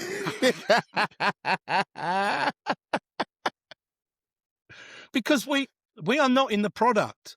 We are business. We're in the experience business. Yeah. How we make our money is how we make people feel. People don't go, do you know what? If only, I've been there, I've been that wedding, you and had the dance floor going, if only it had these whatever lights, it would have been so much better. It would have been so much better if you had moving heads instead of the uplights, man. That would have really changed the experience of the night, massively. Well, do you know what? It would have taken this night to a whole nother level. We DJ in venues where they won't let us have haze. So why have lights spots that need haze and stuff? It's just think around the box and just go, well, I'll do this and do this and I'll do this. It's I don't, just I don't, get on with it. I agree. Can I plug my haze machine in? No, fair enough. Do you know what? Yeah, I think this is the reason why I say I feel mobile DJs. I'm gonna say this as well. I could be wrong, but I don't think so. Mobile DJs. There are some mobile DJs that haven't learned any other style of DJing, just mobile. They haven't like take away the equipment, because these are the ones that focus on equipment because they've spent money on this, and this. But without your equipment, can you get a bar or a club going? Forget all your toys. Can you go to an audience and get them going? How's about this one?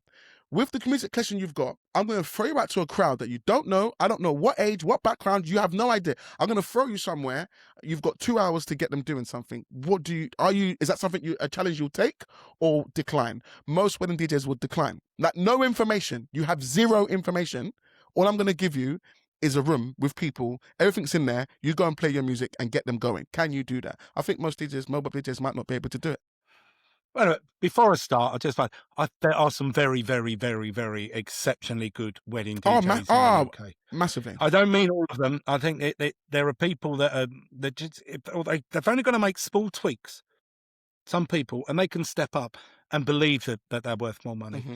But you just said go into a room. So when I first started doing mobiles, okay, this is how it worked. Okay, even when I was a club DJ, I was doing the odd party, right? So that you'd stick an ad in the local paper until the Yellow Pages. Do you remember the Yellow Pages? Oh yeah. Come around, and then you'd put an ad in the Yellow Pages or the Thompson directory. Phone ring. Hello. Yep, I'm available. It's going to cost you whatever. Yep, I'll be there. Okay, no worries. It's a wedding. Yeah, okay. Then you know what you did? You then turned up. No interaction. Hello. What do you want for your first? This is all vinyl. This is when it was still vinyl. Wow. CDs hadn't been invented then. And you go, what's your first dance? Oh, it's whatever. No, I haven't got that one. This one? No. How about this one? Yeah, that'll do. Or they'd go, what do you recommend? What do other people have? Okay. And that's how it is. And there was no playlist. There was no nothing. But obviously, it was so I'd have 2 or 3 boxes of 12-inch singles and a case of 7-inch singles. Have you got Bohemian Rhapsody by Queen? No, but I've got Don't Stop Me Now. Obviously, it wouldn't have been, that'll do. Yeah. So you just had boxes of bangers and winners. And you just got to make it and a few local work. club tunes and a few this and a few that and a few under. And you make it work. And you make it work. You make it work with that. And this isn't, I need to go back there and say, this isn't a thing earlier with us like crapping on mobile DJs. No.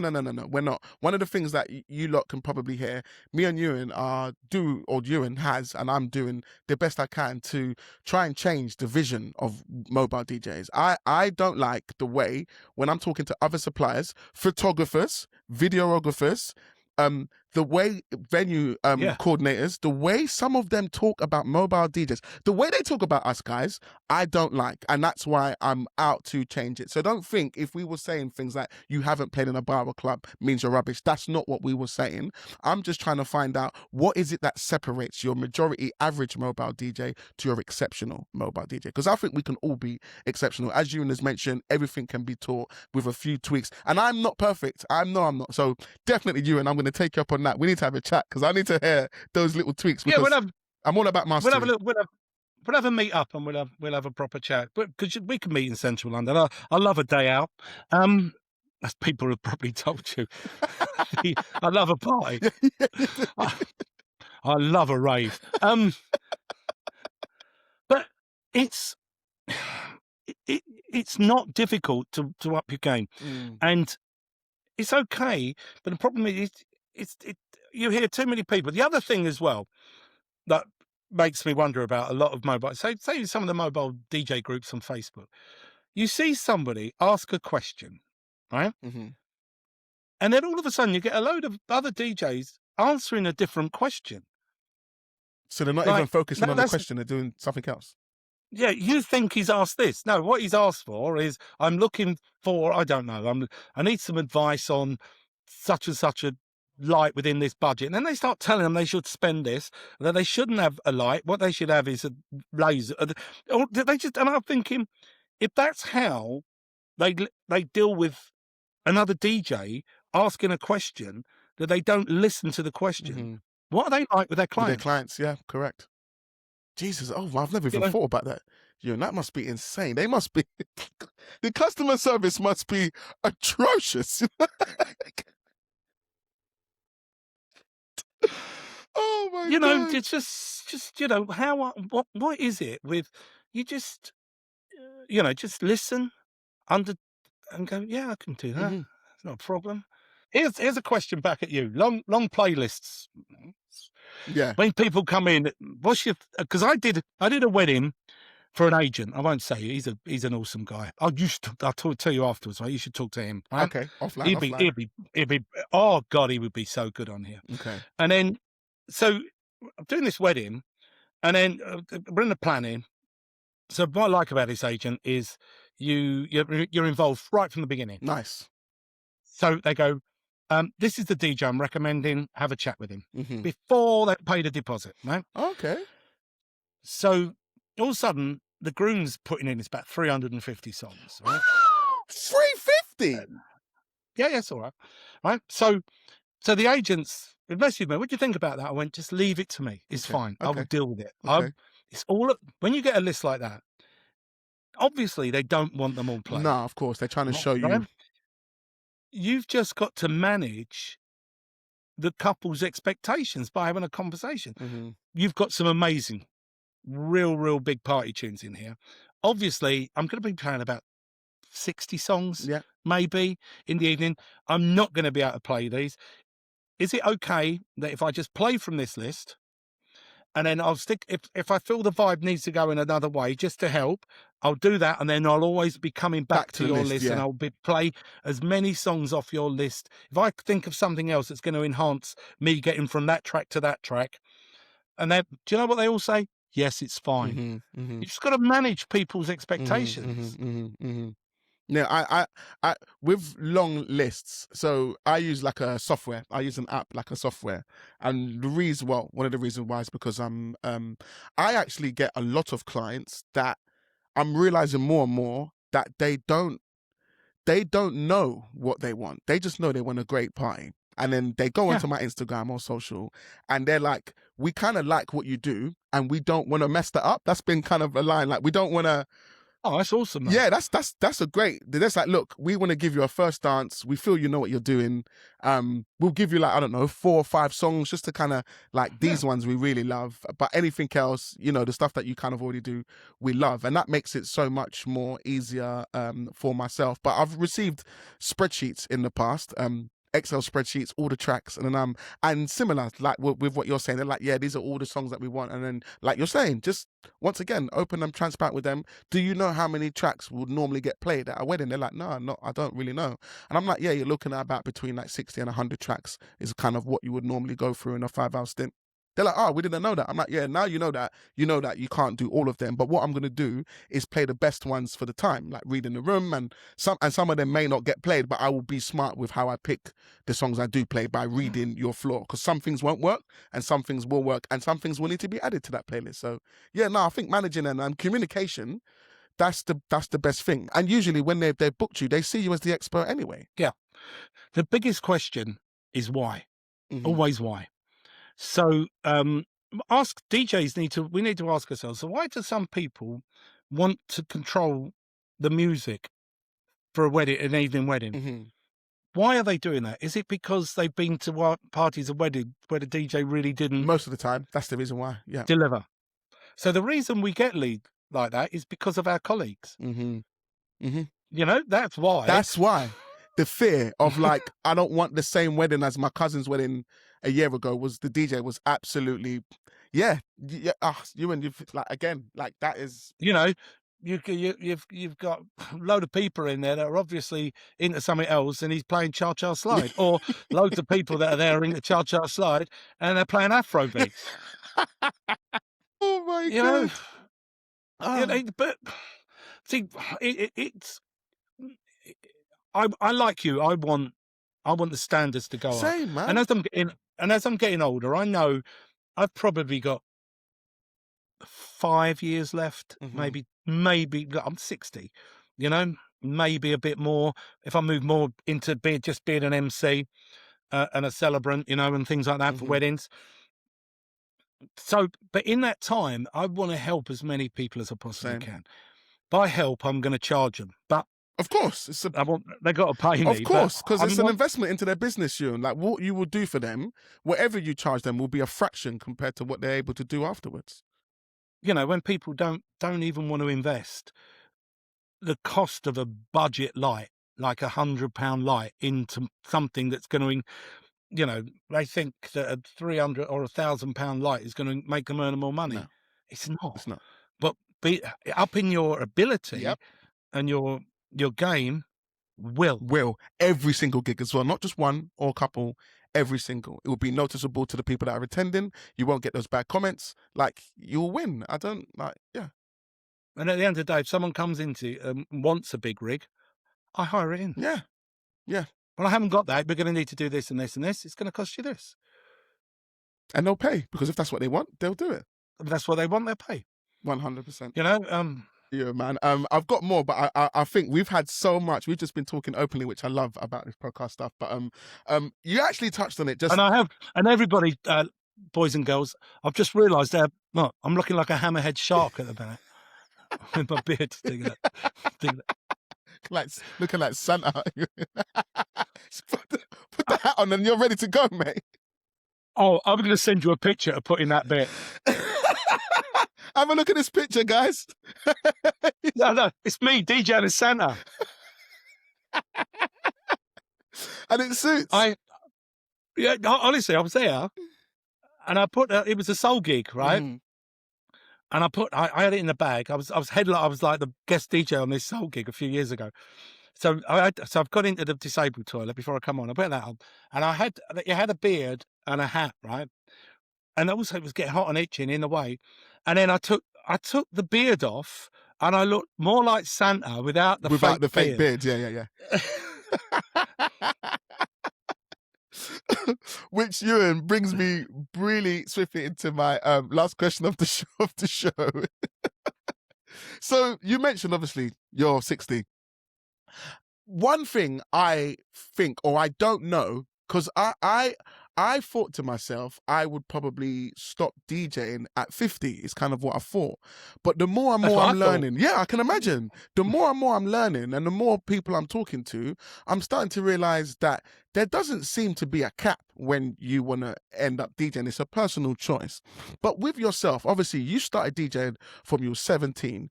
You're 60 now. You mentioned 5 years. But even then, when you just mentioned that, you didn't sound too sure yourself. When do you think is a time, or even is there an age where a DJ should exit? What's your thoughts? I think if you're honest with yourself, I think your mind and your body will go, I'm done. Okay. You know, I'm not enjoying this. I'm not, you know, it's like you. So when I was a club DJ, I thought, oh, I'll be done by 30. Yeah. No DJs are over 30. Yeah. All right, 40. All right. Well, this is it to the end of my life, really. Yeah, I'm going to ride it until the wheels come off.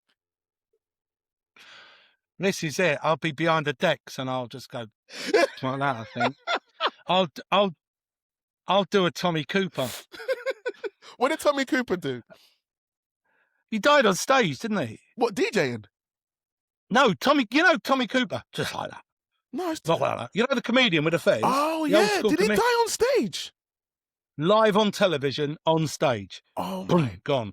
And everyone's like, oh, is that a joke? And we're like, no, Everyone was laughing. Everyone was laughing, yeah. And he's not getting up. He's just passed away on stage. Yeah. That would be me. I'll do a Tommy Cooper, I think, on stage. But it's like, because obviously I'm still DJing in bars and stuff. I've got the agency that books a few bars. And I'm still doing that because I like it to keep you in the game. Yeah. But here's the question.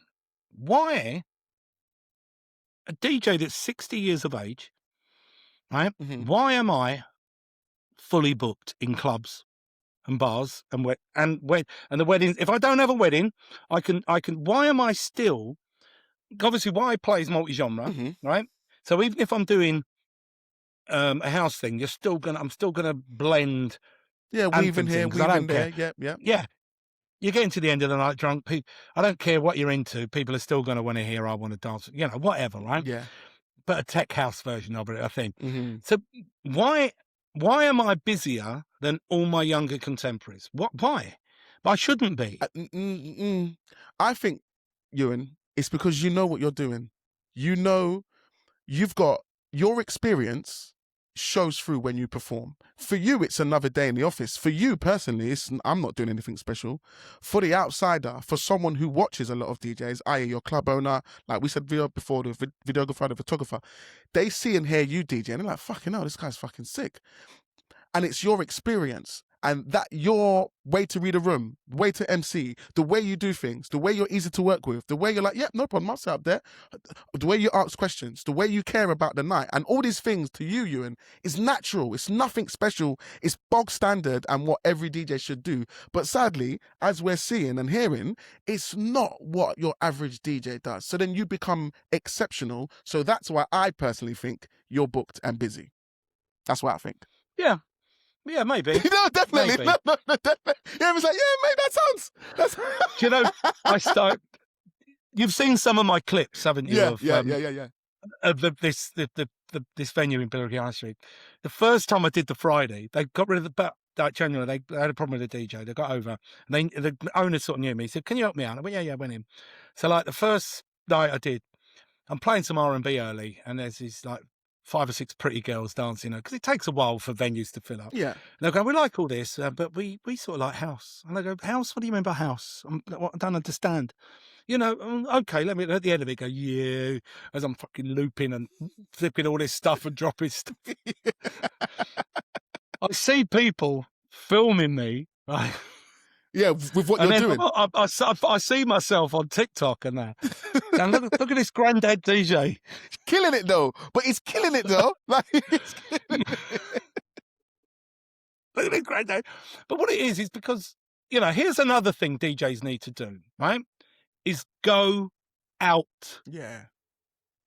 Go out. Go and see other DJs. Go and see what's If you're going not on. working, go to gigs. Yeah.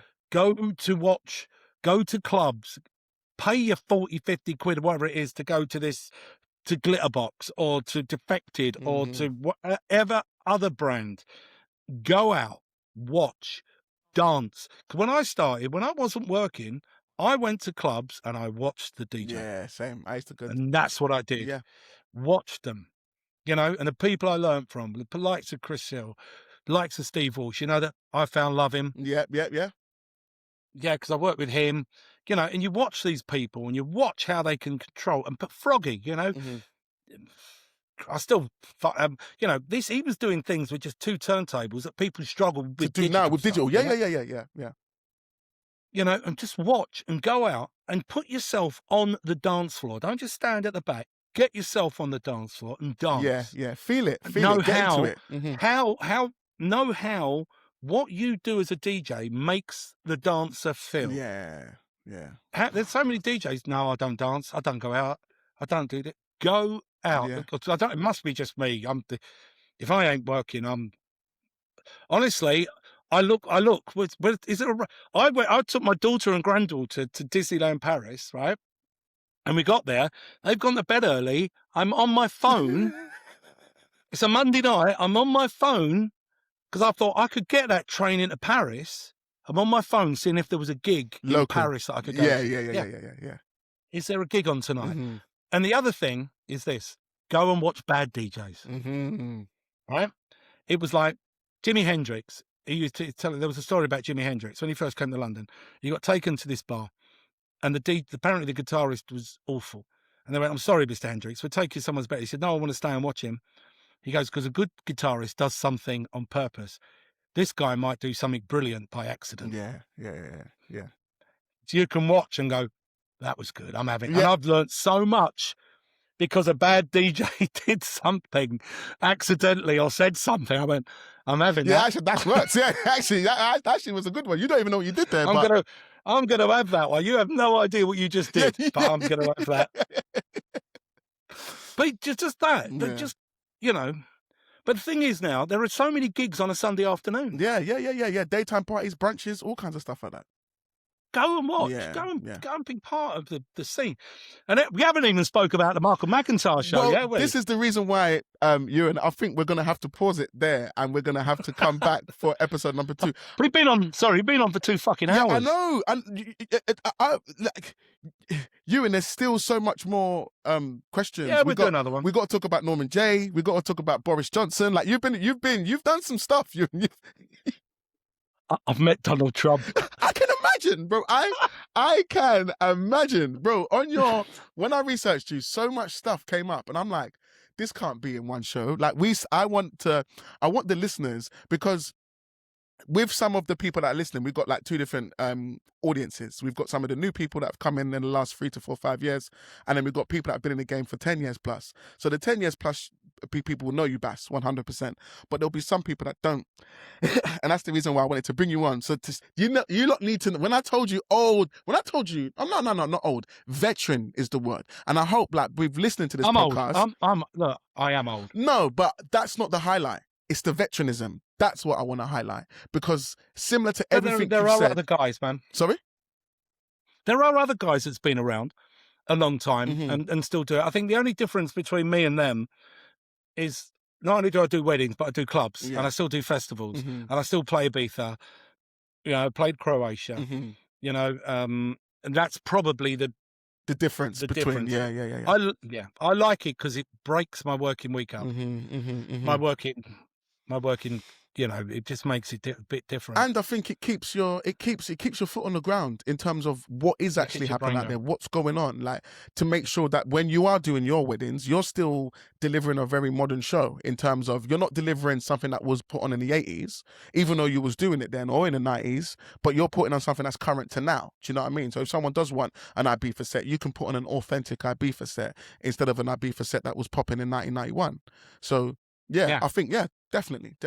But we have to get you back, Euan, if you don't mind, man. Thank you so much for your time, bro. It's been a real joy. And the next time we'll talk about the book as well. Yeah, I know that. Like, guys, no, seriously, Euan, I can't wait to get you back, man, because this has been a fantastic opener. I think we need to do something together, Euan, in terms of the education thing, because we're so, like, passionate in the same way. So how can it not be? I'll tell you what, let's have a chat. Yeah. Here's the thing. See, I'm that old. I do that for a phone, right? I do this.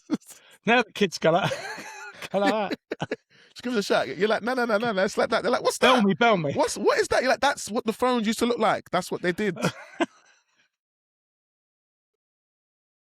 Bell me. Give me a shout. Oh, man. Euan, thank you so much. Give us a shout after, yeah? 100%. No worries. Man, 100%. Bless you. I genuinely love what you're doing. And it's needed someone with not just your energy, but your drive. Yeah. My problem is I'm a lazy bastard, right?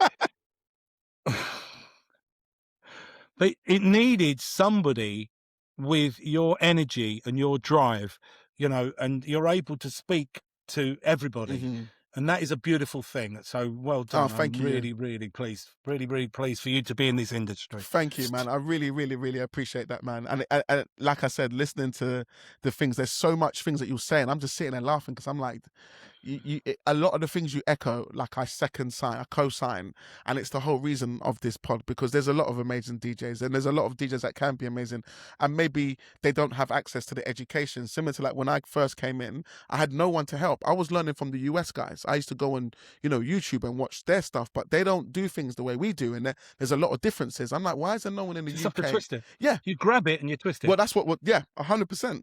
But it would be nice if there was someone in the UK offering stuff like that. So I said, why don't you become that person? Share the stuff that you do now. And I'm still learning. I'm never going to be perfect. I like the fact that I'm teacher and student at the same time. But we can do stuff together. The first guy in the UK to do this was a guy called Derek Pangelli. Derek Pangelli.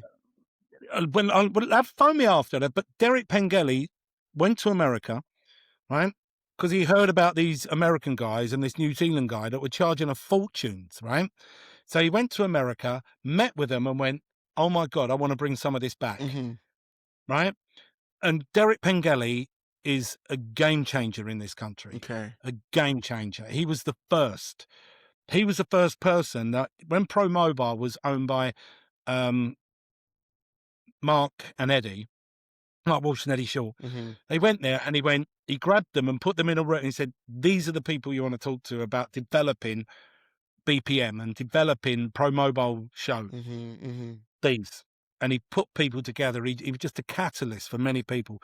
But you need to talk to him. He's a very interesting guy. There's another guy I want to speak to, and let me know if you think this is so. This is when I had Pat Mulligan on the podcast as well. Oh, Pat's good. And he spoke highly of Walsh. But don't forget, Mark Walsh learned from Derek. Oh, okay. So Derek is all right. All right. I'm building a picture. I'm like a detective. So if you look at the thing, get the old spider thing. Yeah, and put Derek in the middle. So Derek came over, and then he started talking to like people like myself, Alan Marshalls, Mark Walsh. Mark Walsh was part of the group that brought Mark Farrell over. Okay. Mark then goes and teaches the people at Dance Floor Couture. Yeah. Oh, okay. So there's a family tree. But yeah, I'll hook you up with Mark. Yeah. No, Mark's a little sweetheart. Yeah. Oh, is he? Well, apparently he's not DJing no more, though, is he? No, he's always involved in all sorts of different things. Stuff that he's doing now. Oh yeah, but I first met him when he was a salesman for Pro Light. You know the lights. Yeah. Equinox. Yeah. It was for them. That's when I first met him. Oh, okay. He was like little fresh face, little chubby, little like that. You know. I've got so much questions for him, man. But these are people, that you look at the history of it all, and it's good to find that how everybody's journey got them to where they are now, yeah. To where they are now, and where we are in the industry, and obviously the poor life choices I made at 60, I still have to DJ as well. But like you said, you love it, man. You love it, bro. Oh, don't. But I get to go out and I stand in even if I'm just doing the bar, one of the bars, I stand in a bar for 2 nights a week for 10 hours and earn above minimum wage. Yeah. Like the average salary for a year. The average, just for doing 10 hours work. 10 hours work, while others have got to do 45. Do you know what I mean? Why would you not love it? No, go for it. You get a couple of beers. Yeah. Sorted everything, sorted out. Don't need to worry once I'm in there. It's all good.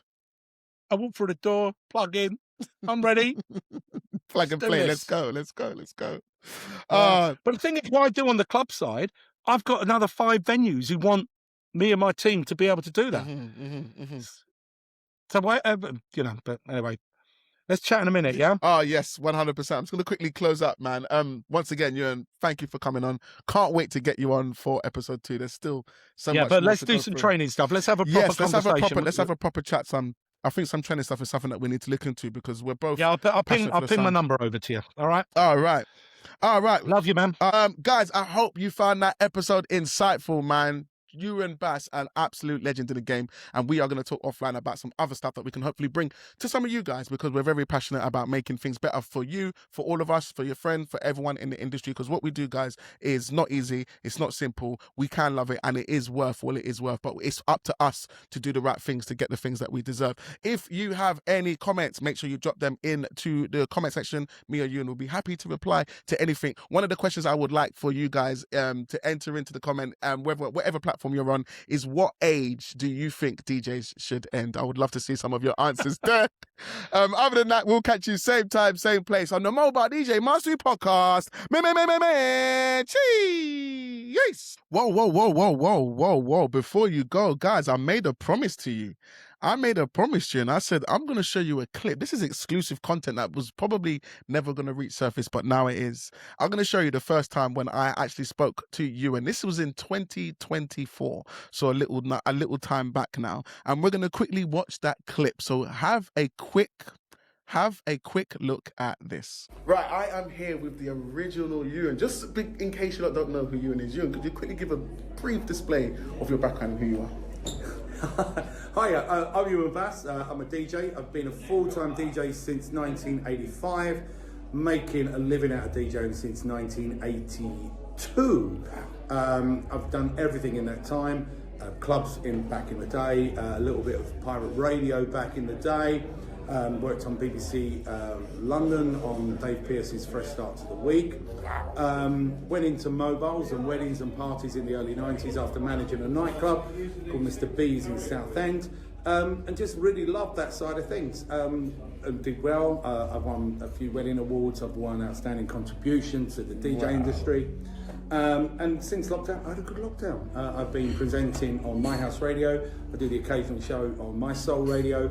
I do the odd festival as well as and the odd club gig, as well as the weddings and parties. That's who I am. Wow, extensive. So what we're going to get here is proper seasoned information. But before we go there, Euan, could you just give us a share of what your goals are for 2024 as a DJ? Even though you've done so much, what things are you working on? What things are you chasing? What's sort of like your plan for 2024 so far? Yeah, obviously I had a little bit of a pivot when I came out of COVID, because I'm also the entertainment manager of a nightclub in Billericay in Essex. So I was doing that, but it was club DJing. Obviously I'm a lot older than a lot of the younger guys. So I've decided I'm going to flip back into doing more weddings. So that my goal this year is to just get 30 weddings in at a reasonably good price, and do that because it's about getting that work-life balance for me. You know, I mean, you were saying I've got a new partner, and I want that to work, and she deserves some of my time. You know, I've got kids, I've got grandchildren as well. So I want to spend family time. So I don't want to be DJing in a club every Thursday, Friday, Saturday night. Yeah. So I'm going to go back into weddings. So I've got some free time. I'm also going to be doing some coaching. Pre-lockdown, I used to do a lot of coaching. DJ coaching? Yeah, okay. MC coaching, all day coaching.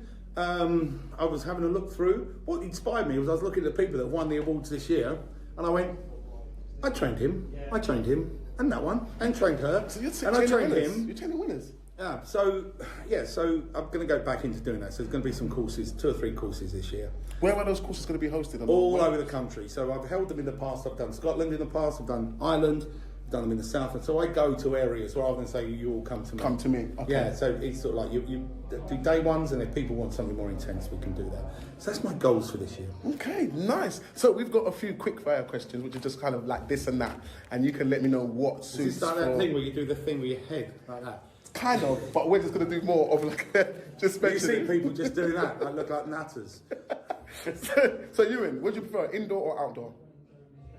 Outdoor. Are you more of an all-day person or just reception? All day. Quickly, reasons why.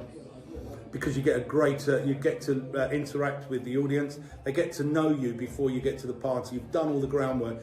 You've found out who the party people are. You found out those people that might not be into dancing, so that you can find out what songs get them going. Yes. So you can focus on those as well. So those people that at a wedding that don't get up and dance, you know what's going to turn them on and get them going. So that's why. Lastly is going to be what would you prefer out of a bad load-in or loads of bad requests all night? If you had to choose one out of the 2 for a night, either a place with a bad load-in or bad requests, which one are you going to go with? I'd rather bad requests. Really? Over than the bad load-in? Yeah. Because you can turn a bad request round. It's the first one to say that, which is good. You can turn a bad because what I think is a bad request is not what the audience thinks is a bad request. True. Who am I? I can't change a bad loading. But I can change a bad request into. No, I'm not saying I'm going to change the song, but I can make it work. Yeah. Okay. And last, before we end, is what advice would you have given to your past self when you first started DJing to what you know now to where you was when you started? What advice would you give yourself years ago? Do you know something? I would say just keep doing what you're doing and enjoy it. Don't do gigs that you don't enjoy, because once the joy comes out of this job, it's a horrible job. Yes, for real. So, you know, you're going to have good gigs and you're going to have bad gigs, but just forgive yourself for the bad ones, move forward, and yeah, just keep smiling and you'll be all right. There you go. Guys, Euan, make sure you check him out. We're going to put all the links inside the description. Maybe you can join on the course if you want and become a master like he's taught so many. But other than that, guys, stay tuned and we'll catch you on the next one.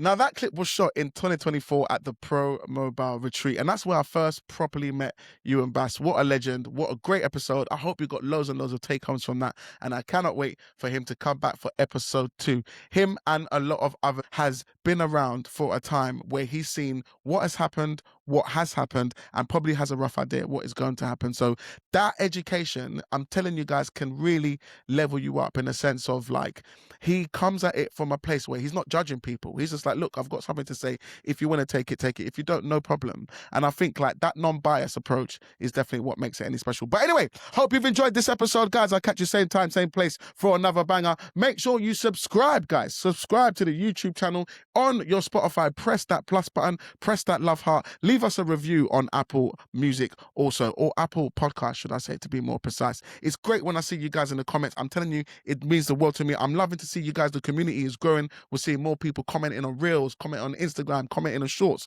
on YouTube, and it's really, really bringing the community together. Anyway, peace. I'll catch you on the next one. Cheers.